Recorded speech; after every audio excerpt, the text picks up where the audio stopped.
Stambulas konvencija skar ideoloģiskus jautājumus. We decided that we're so modifiable that a man can be a woman. Now, if you can get people to accept that, then you can get them to accept anything. Stambulas konvencija pieņemta, bet kā jūs domājat, vai ir samazinājusies vardarbība, vai tieši šis papīrs ir samazinājis vardarbību, vai tomēr tā ir svešas ideoloģijas ievazāšana?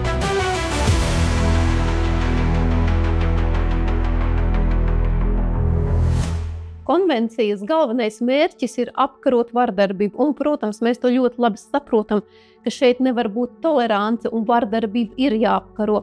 Taču mēs, kā frakcija, to nevaram atbalstīt Stambulas konvenciju, jo šeit ir viens slēptais mērķis, un tas ir sociālo dzimumu ieviešana. I was sitting with a group of people from dinner and we were discussing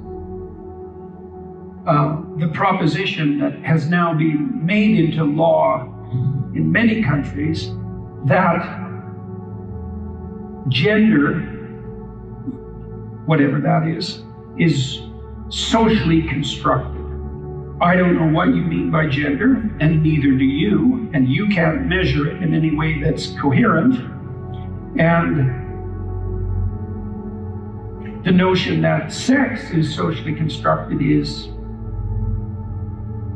preposterous, but worse than preposterous, because I knew that it was part of another set of ideas. Un to jau mēs redzējām, ka jau tika sagatavotas grāmatiņas jau bērnu dārzniekiem, lai mācītu, ka bērns nav piedzimis savā ķermenī, ka viņš var būt arī pretējā dzimuma pārstāvis.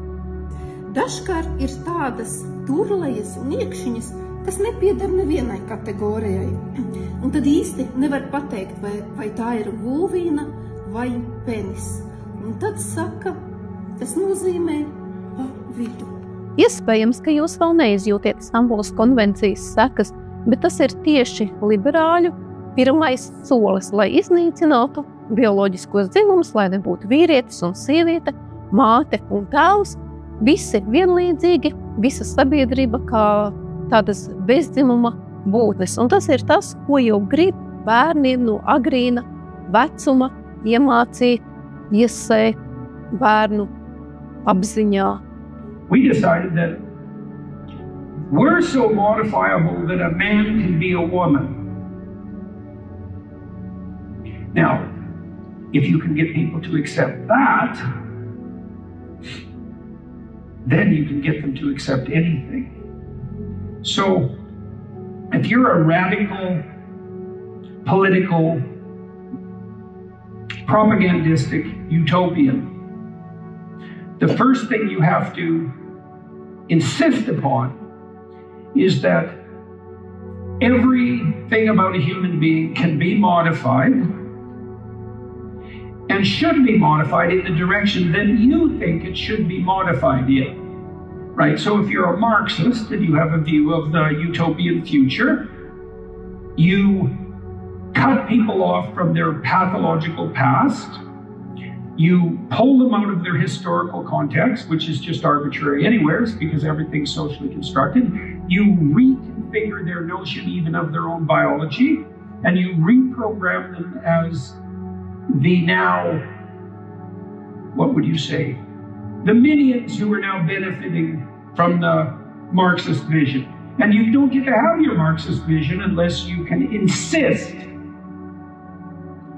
that everything about being a human being is modifiable. Šis ir izšķirošs brīdis Latvijai. Vai nu paliek ratificēta Stambulas konvencija, vai mēs no konvencijas izstājamies un saglabājam tās vērtības, uz kādām Latvijas valsts tika dibināta. Vai arī mēs aizejam svešo ideoloģiju plosmā. Stambulas konvencija tiek pasniegta kā vienkāršs un ļoti universāls risinājums konkrēti vardarbībai, taču tā nav patiesība, un to atkal mēs šodien vairāk kārt bijām dzirdējuši. Šāda rakstura konvencijas, kas sev nes līdzi ideoloģiju un kas skar nācijai būtiskus vērtību jautājumus, nedrīkst kļūt par maiņu maiņas naudu politiskajā tirgū, kā tas notika Latvijā 2023. gada 30. novembrī. Kādēļ šī Stambulas konvencija ir tik svarīga, ka tās dēļ pat šūpojas Siliņas valdība un ļoti iespējams tā arī var krist šīs Stambulas konvencijas dēļ? Tādēļ, ka Siliņas valdība, kā mēs atceramies, vispār tika izveidota uz vienošanos par to, ka ZZS atbalstīs Stambulas konvenciju. ZZS vēlētājs to uztvēra diezgan negatīvi, jo ZZS sevi pozicionē, būtībā jau arī ir konservatīvu cilvēku partija. Stambulas konvencijas pieņemšana notika politiska darījuma rezultātā, apmaiņā pret vietu valdībā un labi apmaksātiem amatiem.